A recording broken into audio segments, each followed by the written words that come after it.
Yo'qamay salom.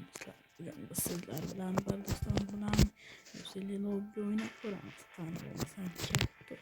Agar bu brat meni yutib qo'ysa, kelishganimizdek olmish Yusi unga podarka. Agar men yutsam, Yusini ular sotib olishga keladi.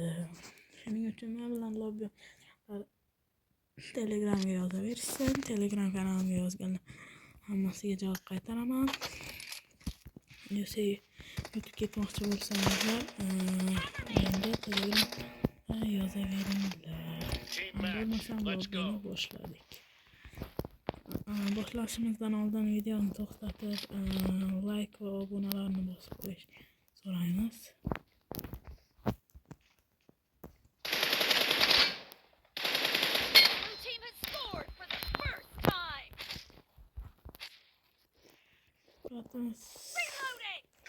Shunchalik botmi yoki o'yin o'ynayaptilar?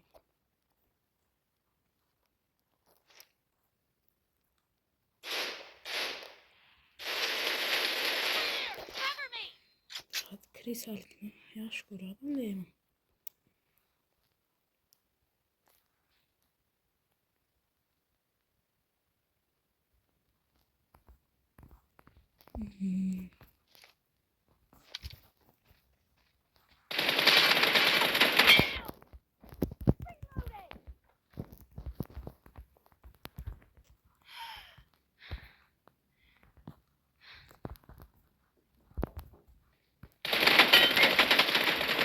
Bırakmaz, P90 çıkarttılar.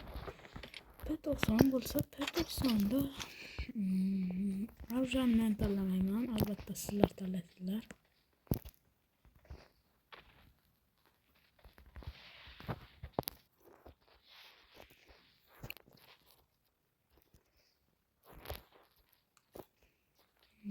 Rostan ham Krisalik.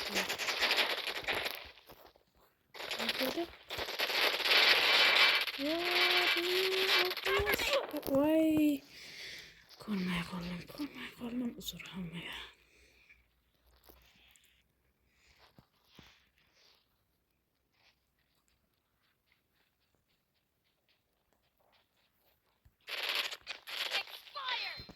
Bırakın ismini koymayın. Va o'yinni tark etdi. Amma xayr, sizlar bilan gameplay bo'ldi. Like bosib obuna bo'linglar. Biroq meni yutmasliklaringiz uchun va o'yinni tark etdilar. Hammaga xayr, like va obunalaringiz